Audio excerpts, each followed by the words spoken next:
नमस्कार मित्रों, मैं रंजीत कुमार वर्मा अपने YouTube channel study with Ranjeet में आपका स्वागत करता हूं।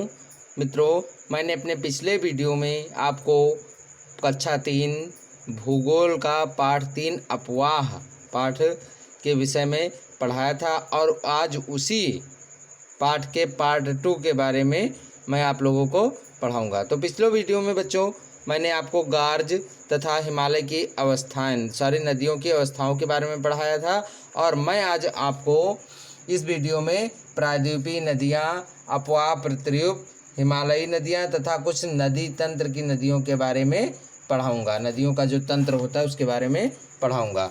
तो बच्चों, सबसे पहले हम देखते हैं हमारी प्रायद्वीपीय नदियाँ कौन सी होती हैं। तो प्रायद्वीपीय नदियाँ, ज़्यादातर प्रायद्वीपीय नदियाँ मौसमी होती हैं, यानी ये जो प्रायद्वीपीय नदियाँ होती हैं ये मौसम के ऊपर निर्भर होती हैं। इन नदियों का प्रवाह वर्षा पर निर्भर करता है, यानी इन नदियों का जो प्रवाह होता है, जिसमें जो जल होता है बहने का, वो वर्षा के ऊपर ही निर्भर करता है। अर्थात आप बच्चों कह सकते हैं कि जब वर्षा अधिक होती है तो इन नदियों में जल अधिक प्रवाहित होता है और जब वर्षा नहीं होती है तो इन नदियों में जल कम प्रवाहित होता है। इसलिए नदियों का जो प्रवाह होता है वो वर्षा पर निर्भर करता है। बड़ी नदियों का जल शुष्क मौसम के दौरान घटकर छोटी छोटी धाराओं में बहने लगता है, यानी जो बड़ी नदियाँ होती हैं शुष्क मौसम के दौरान, यानी जो बड़ी नदियाँ होती हैं उनका जल जो होता है शुष्क मौसम के दौरान घटकर छोटी छोटी धाराओं में बहने लगता है। क्यों बहने लगता है? क्योंकि जो बड़ी नदियाँ होती हैं वो जब मौसम शुष्क हो जाता है तो नदियों में पानी नहीं बचता है, जिसके कारण आपने देखा होगा कि जब सूखा मौसम होता है तो आपके क्षेत्र में जो नहर या नदी होती है तो उसका जल स्तर घट जाता है और वो एक नाली के रूप में बहने लगता है। किंतु जब वर्षा ऋतु आती है और पानी अधिक जब उनमें प्रवाहित होने लगता है तो वो उफनाकर चलती है, यानी ऊपर उठकर बहने लगती हैं। वही प्रक्रिया इसमें भी लागू होती है।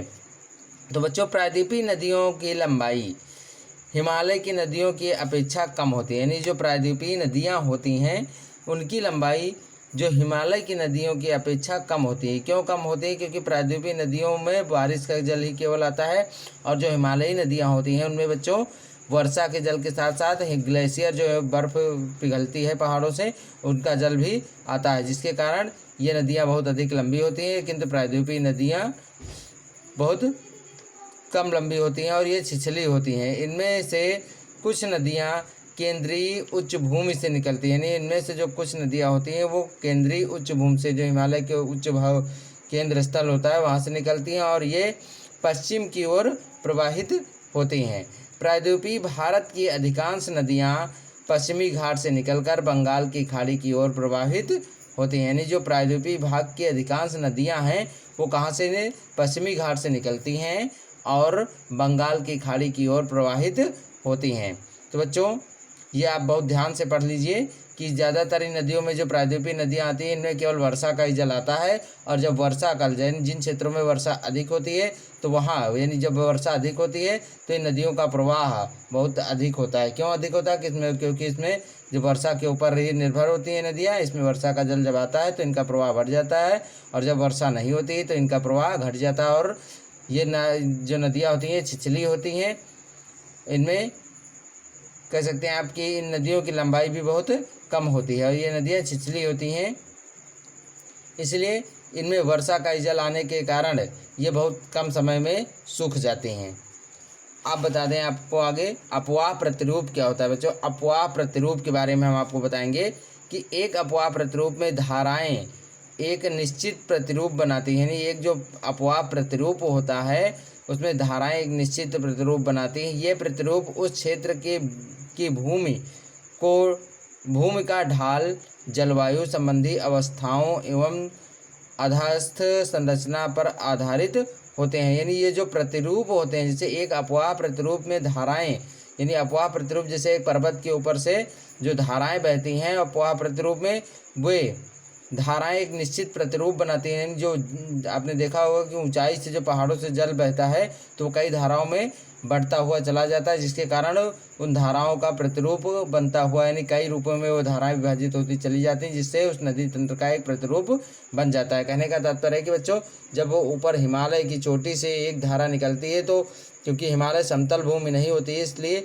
वहाँ पर कुछ शाखाएँ फूटती हुई चली जाती हैं नदियों धारा की, जिसके कारण उसका एक प्रतिरूप बनता हुआ चला जाता है। वही शेष प्रक्रिया इसमें भी लागू होती है।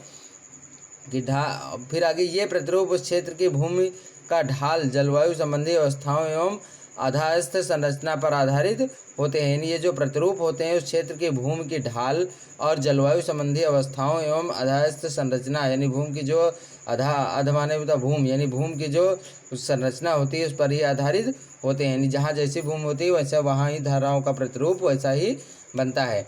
इन प्रतिरूपों में जालीनुमा, दुमाकृतिका, आयताकार एवं आरी अपवाह प्रतिरूप शामिल है। जालीनुमा का तात्पर्य होता है कि जब समतल भूमि पर नदियां बहती हैं तो यदि एक नदी बहती है और दूसरी धारा उसके समकोण पर काट देती है तो वहाँ पर जालीनुमा निर्माण होता चला जाता है। इस प्रकार जैसे इधर से नदी बह निकली, एक इधर से निकली, तो यहाँ पर समकोण पर काट दिया, फिर एक नदी ने इसको काट दिया, एक धारा ने इसको काट दिया, तो यहाँ जालीनुमा प्रतिरूप बनता हुआ चला जाता है। तो यानी कहने का तात्पर्य बच्चों ये होता है कि जब ऊपर से पर्वत से नदियां बहती हैं तो धाराएं एक दूसरे को घूम घूम कर काटती रहती हैं। यदि वह धाराएं समकोण पर काट देती हैं तो वहाँ पर जालीनुमा प्रतिरूप बन जाता है। फिर आगे, जब सहायक नदियाँ मुख्य नदी से समकोण पर मिलती हैं जहाँ मुलायम एवं कठोर चट्टानें समांतर पाई जाती हैं, यानी जब सहायक नदियाँ, जो मुख्य नदी की सहायक नदियाँ होती हैं वो एक दूसरे को समकोण पर काटती हैं, तो जहाँ मुलायम एवं कठोर चट्टानें समांतर में पाई जाती हैं तो वहाँ द्रुमाकृतिका प्रतिरूप का निर्माण करती हैं। जब ये धाराएं एक स्थान के भूस्थल की ढाल के अनुसार बहती हैं तो द्रुमाकृतिका प्रतिरूप के मुख्य धारा एवं उसकी सहायक नदियाँ एक वृक्ष की शाखाओं की भांति प्रतीत होती हैं। यानी जब ये धाराएं, शेष वही प्रक्रिया में बता देता हूँ कि जब ये धाराएं विभाजित होकर कई रूपों में प्रवाहित होने लगती हैं तो ये दूर से देखने पर एक वृक्ष की भांति ये धाराएं जो होती हैं, इससे एक यहाँ से केंद्र बिंदु हो जाता है, पर्वत से यहाँ से एक नदी निकलती है, तो यहाँ पर जब अवरोध उत्पन्न होता है तो इसकी जो शाखाएँ होती हैं वो विभाजित होती चली जाती हैं और आगे चल के शाखाओं में शाखाएँ विभाजित होती चली जाती हैं, तो दूर से देखने पर ये एक वृक्ष की भांति प्रतीत होने लगता है। वही प्रक्रिया है कि ये जो मुख्य धारा एवं उसकी सहायक नदियाँ एक वृक्ष की शाखाओं की भांति प्रतीत होती हैं। जब केंद्रीय शिखर अथवा गुंबद जैसी संरचना धाराएं विभिन्न दिशाओं में बहती हैं तब आरी अपवाह प्रतिरूप विकसित होता है। तो ये हमारा अपवाह प्रतिरूप है। अपवाह प्रतिरूप का अपवाह का अर्थ होता है बहना, एक नदी तंत्र का प्रवाहित होकर अन्य सहायक नदियों का निर्माण करके कई धाराओं में बट जाना ही अपवाह कहलाता है और यही कार्य जो होता है वही अपवाह प्रतिरूप का निर्माण करता है। फिर आगे, हिमालयी नदियाँ कौन कौन सी होती हैं। अब हम आ गए हैं बच्चों हिमालयी नदियाँ किन्हें कहते हैं। तो हिमालय से बहने वाली जो निकलने वाली नदियाँ होती हैं उन्हें हम हिमालयी नदियाँ कहते हैं। तो इन नदियों की लंबाई जो होती है बहुत अधिक होती है और ये नदियाँ गहरी होती है तथा इनमें वर्ष भर जल भरा रहता है। क्यों भरा रहता है? क्योंकि इसमें वर्षा के जल के साथ साथ हिम ग्लेशियरों का जो बर्फ़ पिघलती है उनका जल भी इसमें आता रहता है और बहुत सी बड़ी सहायक नदियाँ इनमें आकर मिलती हैं। तो नदी तंत्र, अब देखिए यहाँ पर बताते हैं हम नदी तंत्र क्या होता है। तो किसी नदी एवं उसकी सहायक नदियों को नदी तंत्र कहते हैं। यानी किसी नदी और उसकी जो सहायक नदियाँ होती हैं, यानी एक नदी तंत्र, जब नदी एक स्थान से निकलती है तो उसकी अन्य जो सहायक नदियाँ होती हैं जिससे उस नदी को और जल प्राप्त होता रहता है तो उसे हम क्या कहते हैं? नदी तंत्र कहते हैं। तंत्र मतलब ढांचा, यानी नदियों का ढांचा है या नदी तंत्र कहते हैं। तो अब हम बच्चों आपको बताएंगे कुछ महत्वपूर्ण या बहुत ही महत्वपूर्ण आप कह सकते हैं नदी तंत्र, जिनको मैंने स्पेशली आपके परीक्षाओं हेतु चुनकर अपने वीडियो में सम्मिलित किया है। तो बच्चों, इससे पहले हम एक बार और आपको पुनः बताए दे रहे हैं कि यदि अभी तक आपने हमारे चैनल को सब्सक्राइब नहीं किया है तो कर लीजिए, क्योंकि मैं इस वीडियो के माध्यम से अनेकों नदियों के नदी तंत्र के बारे में आप लोगों को बताऊंगा। तो अब बच्चों हम चलते हैं गंगा नदी तंत्र क्या है। तो गंगा नदी तंत्र में आते हैं तो गंगा नदी तंत्र की मुख्य धारा भागीरथी, गंगोत्री, हिमानी से निकलती है। यानी जो गंगा नदी तंत्र की मुख्य धारा है जिसे हम भागीरथी कहते हैं वह गंगोत्री, हिमानी से निकलती है और अलकनंदा उत्तराखंड के देवप्रयाग में इसमें मिलती है। कहाँ मिलती है? अलकनंदा उत्तराखंड के देवप्रयाग में इसमें मिलती है। हरिद्वार के पास गंगा पर्वतीय भागों को छोड़कर मैदानी भागों में प्रवेश कर जाती है। नहीं, जब हरिद्वार में गंगा प्रवेश करती है तो यह पर्वतीय भागों को छोड़कर मैदानी भागों में प्रवेश करती है और इसमें हिमालय से आने वाली बहुत सी नदियाँ मिल जाती हैं। यानी जो और हिमालय से आने वाली अन्य सहायक नदियाँ होती हैं वो भी इस नदी गंगा नदी में मिल जाती हैं। इनमें से कुछ प्रमुख नदियाँ कौन कौन सी हैं, यानी इनकी जो गंगा नदी की कुछ प्रमुख सहायक नदियाँ जो हिमालय से निकलती हैं और जो इसके तंत्र को अपने जल से प्रवाहित करती हैं, तो वे नदियाँ कौन कौन सी हैं? कोसी, गंडक, घाघरा एवं यमुना नदी तंत्र। फिर यमुना का उद्गम स्थान हिमालय के यमुनोत्री से है, यानी यमुना नदी का जो उद्गम स्थान है वह हिमालय के यमुनोत्री से है। गंगा इलाहाबाद में तथा कोसी गंडक में एवं घाघरा का उद्गम स्थल हिमालय से है, यानी गंगा इलाहाबाद से निकली है मिलती है तथा कोसी गंडक एवं घाघरा का उद्गम स्थल हिमालय से है। इन नदियों की मिट्टी बहुत अधिक उपजाऊ होती है। क्यों? क्योंकि अपने साथ बहुत सा अपशिष्ट पदार्थ बहाकर लाती हैं और उसे समतल भूमि में जब ये बहने लगती है तो वहीं पर छोड़ती हुई चली जाती हैं, जिससे वहाँ की जो समतल भूमि होती है वो बहुत ही अधिक उपजाऊ हो जाती है। फिर आगे आप बताते हैं प्रायद्वीपीय उच्च भूमि से आने वाली नदियाँ। देखिए प्रायद्वीपीय उच्च भूमि से आने वाली नदियाँ, तो प्रायद्वीपीय उच्च भूमि से आने वाली नदियाँ कौन कौन सी हैं? बेतवा, चंबल एवं सोन हैं। यानी जो प्रायद्वीपीय उच्च भूमि से बहने वाली नदियाँ हैं वो बेतवा, चंबल एवं सोन नदी है। ये अर्ध शुष्क क्षेत्रों से निकलती हैं। ये कहाँ से निकलती हैं?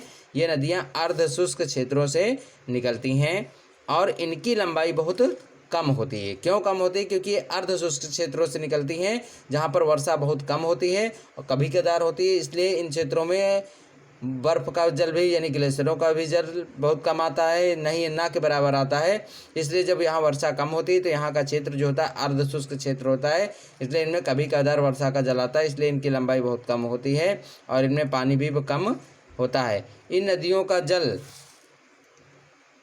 नदियों के जल से परिपूर्ण होकर गंगा पूर्व दिशा में पश्चिम बंगाल के फरक्का तक बहती है। यानी इन नदियों के जल से गंगा परिपूर्ण होकर के पूर्व दिशा में पश्चिम बंगाल के फरक्का तक बहती है।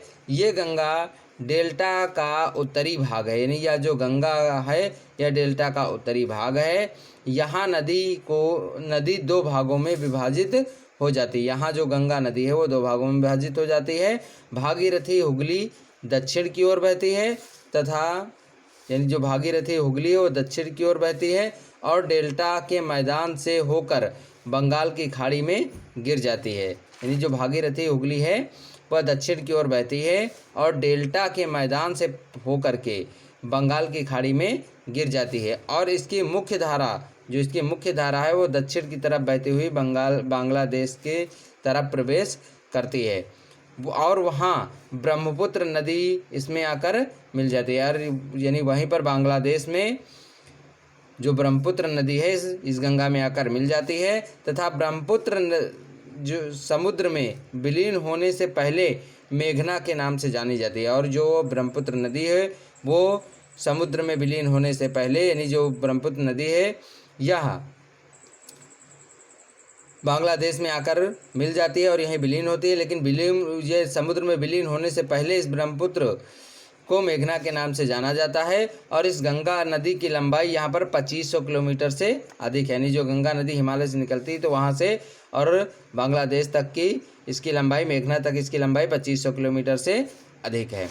अब आगे बच्चों बताते हैं हम सिंधु नदी तंत्र क्या है, यानी सिंधु नदी का नदी तंत्र क्या है। तो देखते हैं यहाँ पर सिंधु नदी का उद्गम स्थल मानसरोवर झील के निकट तिब्बत में है। यानी सिंधु नदी का जो उद्गम स्थल है वो मानसरोवर झील के निकट तिब्बत में है। यह पश्चिम की तरफ बहती हुई सिंधु भारत में जम्मू कश्मीर के लद्दाख ज़िले से प्रवेश करती है। यानी यह पश्चिम की ओर से बहती है तथा सिंधु भारत में प्रवेश करके लद्दाख ज़िले से प्रवेश करती है और इस क्षेत्र में यह एक सुंदर गार्ज बनाती है। गार्ज जो कि मैंने अपने पिछले वीडियो में आप लोगों को बताया है कि एक चट्टान को काट कर जब बीच से जल बहने लगता है तो उसके जो बीच भाग में जो कटा हुआ भाग होता है उसे हम गार्ज कहते हैं। तो इस क्षेत्र की अनेक नदियाँ जैसे हुंजा, श्योंक, जास्कर तथा निंबूरा इसमें मिली हैं। ये नदियाँ बलूचिस्तान एवं गिलगिट से बहती हुई अटक में पर्वतीय क्षेत्रों में निकल जाती हैं। यानी ये जो नदियां हैं बलूचिस्तान एवं गिलगिट से बहती हुई, पाकिस्तान के बलूचिस्तान भाग एवं गिलगिट से बहती हुई अटक में पर्वतीय क्षेत्रों में निकल जाती हैं। रावी, झेलम, ब्यास तथा सतलुज आपस में मिलकर पाकिस्तान में मिठानकोट के सागर में मिलती हैं। सिंधु द्रोणी का 1/3 भाग से ज़्यादा भारत के पंजाब, हिमाचल तथा जम्मू कश्मीर में एक और शेष भाग पाकिस्तान में है। यानी यहाँ पर जो का बताया गया है कि रावी, झेलम, ब्यास तथा सतलुज आपस में मिलकर पाकिस्तान में मिठानकोट के सागर में मिलती हैं और सिंधु द्रोणी का 1/3 भाग से भी जो ज़्यादा भाग है वो भारत के पंजाब और हिमाचल प्रदेश में तथा जम्मू कश्मीर में है और शेष भाग जो इसका बचता है, आधे से कम भाग, वह पाकिस्तान में है और यह 2900 किलोमीटर, यानी जो सिंधु नदी है यह 2900 किलोमीटर लंबी है। तो बच्चों ये हमारा सिंधु नदी तंत्र हुआ और अब हमारा ब्रह्मपुत्र नदी तंत्र जो है उसके बारे में भी हम पढ़ लेते हैं। अब देखिए, ब्रह्मपुत्र नदी तंत्र का उद्गम तिब्बत की मानसरोवर झील के पूर्व तथा सिंधु व सतलुज के स्रोतों के काफ़ी निकट है। यानी जो ब्रह्मपुत्र नदी का उद्गम है तिब्बत की मानसरोवर झील के पूर्व में और सिंधु व सतलुज के स्रोतों के काफ़ी निकट है। इसकी लंबाई सिंधु से ज़्यादा है, यानी इसकी लंबाई जो है वो सिंधु नदी से ज़्यादा है। इसका अधिकतर भाग भारत के बाहर है, यानी जो हमारी ब्रह्मपुत्र नदी इसका अधिकतर भाग भारत के बाहर है। यह हिमालय के पूर्व की ओर प्रवाहित होती है। यह नदी जो है हिमालय से पूर्व की ओर प्रवाहित होती है। नामचा बाखा, यानी जिसको नामचा बरुआ शिखर कहते हैं, जिसकी ऊंचाई 7757 मीटर है, इसके पास पहुंचकर यह अंग्रेजी के यू अक्षर का मोड़ निर्मित कर, यानी यह जो नदी है ब्रह्मपुत्र नदी, यह नामचा बरुआ शिखर के पास पहुंचकर यह अंग्रेजी के यू अक्षर का मोड़ निर्मित कर भारत के अरुणाचल प्रदेश में गार्ज के मध्य प्रवेश करती है। यहाँ इसको दिहांग नाम से जाना जाता है तथा लोहित, दिबांग, केनुला आदि दूसरी सहायक नदियाँ इसमें मिलकर असम राज्य में ब्रह्मपुत्र का निर्माण करती हैं। तो बच्चों इस प्रकार यहाँ पर हमारे जो मुख्य रूप से नदी तंत्र थे वो समाप्त हो जाते हैं और इसके आगे की वीडियो को पाने के लिए आपने यदि हमारे चैनल को सब्सक्राइब नहीं किया है तो कर लीजिए, क्योंकि इसके आगे मैं पाठ के अगले महत्वपूर्ण बिंदु आपके मोबाइल पर अपने वीडियो के माध्यम से अपलोड करता रहूँगा। तो एक बार पुनः बता दे रहे हैं कि यदि अभी तक आपने हमारे चैनल को सब्सक्राइब नहीं किया है तो कर लीजिए। धन्यवाद।